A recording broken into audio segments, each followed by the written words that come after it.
Life, style, child.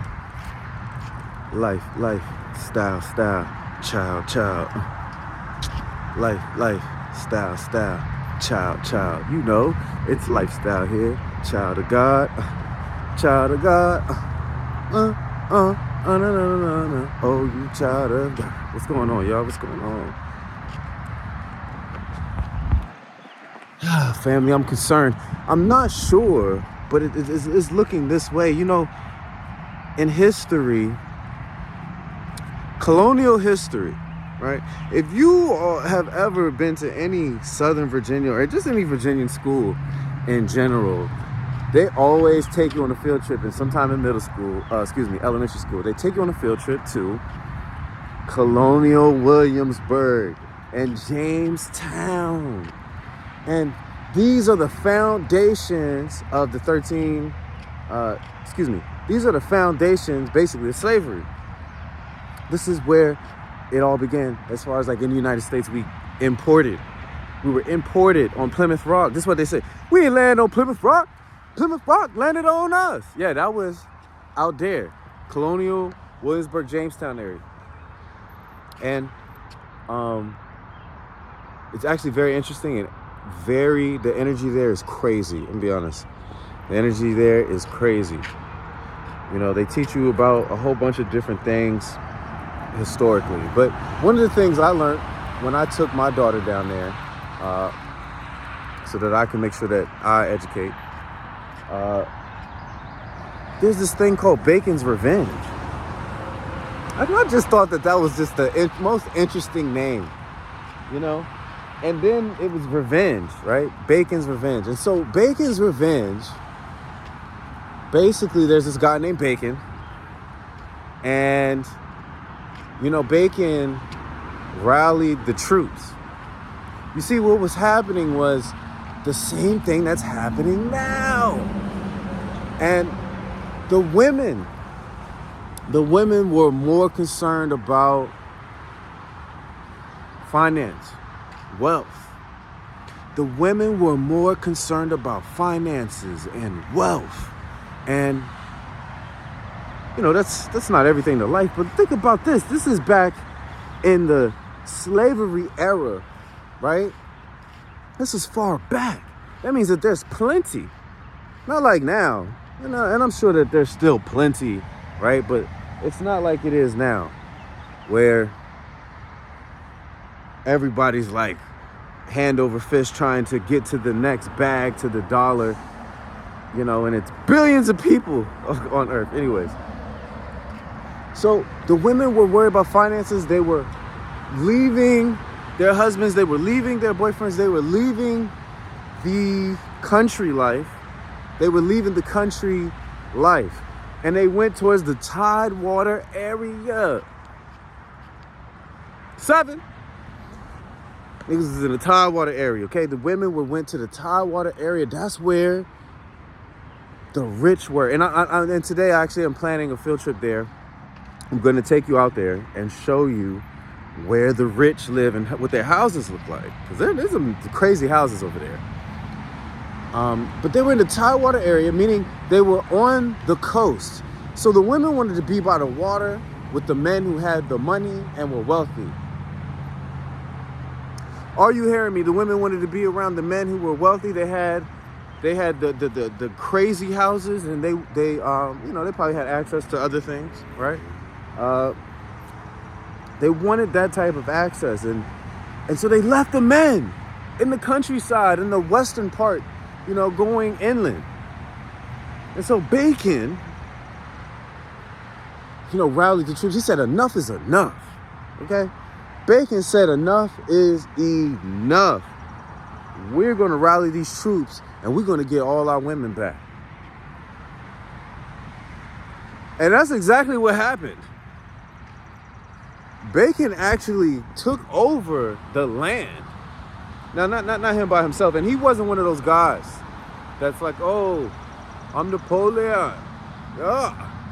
Oh, I'm you know, whoever. You know, I don't want to get to talking about actual living world powers, because they'll make you disappear. They put you in a vat of acid, okay? I'm trying to stay copacetic out here. But anyways, so he conquered the land, and the women had to return. They had to return. What? Because enough was enough. And you know, I'm doing this video giving you this history lesson because women, men, who do men choose? If you only want a certain caliber of man, you're not even in love with these men that have money. You know, it's just because security. But that doesn't mean that there's loyalty there. That doesn't mean that there's respect there. It's just security. Could be. But women look at things differently, you know. Even when a woman gives you a kid, that don't mean she love you. Whoa, watch out now. I better be quiet. Everybody. I better be quiet. Better be quiet. We coming back.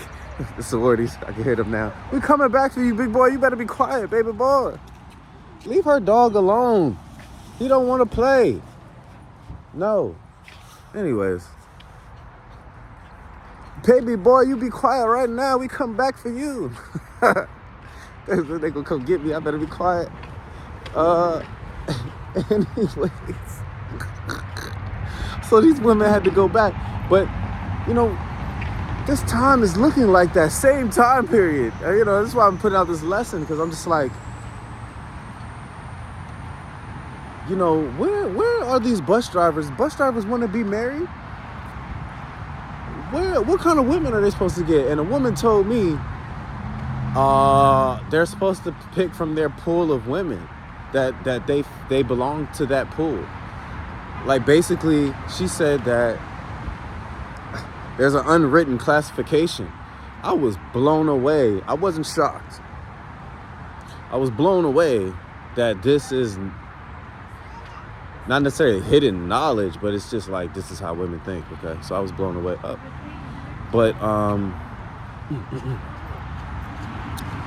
just like, yeah, so where are they supposed to go? And she's like, yeah, they're supposed to go to their pool. They're accepting, you know, where they belong, basically, she said. And I'm like, where they belong? Where does a bus driver belong?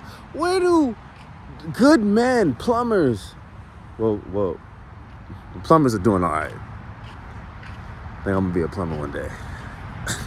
I need to stop. The Mario Brothers is doing all right. Okay, the plumbers are doing all right. Let me take that back. But yeah, the bus drivers, the people who drive trucks, you know, people who doing things, actually services, you know, services or trades, things that actually help society function. Where are these men supposed to go? You know, bus drivers, I mean, it depends on what kind of bus you're running, but like, you know, public bus driving is like, that's a city thing, that's a state thing, state funded. It could be private. But some of these bus drivers is doing well. I mean, some of these bus drivers are doing very well. You know, so where are these men supposed to go? They're supposed to go to their pool of women that they belong to. Got it. So apparently we're classified, everybody. You need to go where you belong. That's what the lady told me. It's like, dang. But, you know, I say all that to say is like, yo, you can't, you young ladies out there, women out there, you know, it's, this war has to end. You know, we're all suffering, okay? The men, the women, we all suffer. We need to get to a place where we can unify again. And so, again, I'm telling you this story because it's looking like that in this time period. And so, you know, man, you got to just go and reclaim it, I believe, you know, because that's what Bacon did. Now, Bacon did die. And he had a shitty death. Literally. Literally. So one of the things about bacon, which I find this to be the most interesting thing about this particular part of history, is that Bacon liked to take shits. Literally, this is a part of the history. They said that he was always taking a shit. He liked to take shit. So he probably had IBS or something. Low key, right? And that's actually how he died. He didn't die in a war or battle. Nah, he slayed people. Okay? Remember, I told you, they took over the land and women had to return. Matter of fact, they might have even had to double up, triple up. Are you hearing me out there? Anywho, I only want one. She's this particular woman that the Lord has shown me is she's every woman I need in one. I'm working on trying to be every man she needs in one. I need to be like 3 to 4 men in one, okay? We working on it. Anyways. Yeah, but man, you're gonna have to take these lands back. You're gonna have to control the culture. Come on now, you guys gotta read Esther. Esther wasn't just about a story of a woman who inherited something that another woman was unappreciative about. See, I should have put the story of Esther on this particular post earlier. But yeah, Esther was more about the men realizing that if we let women get out of control, that they'll have power. And there's nothing wrong with that, really, because, the Bible does say the meek shall inherit the earth. And I always say to myself, I wonder who really the meek are. Are they the children of God?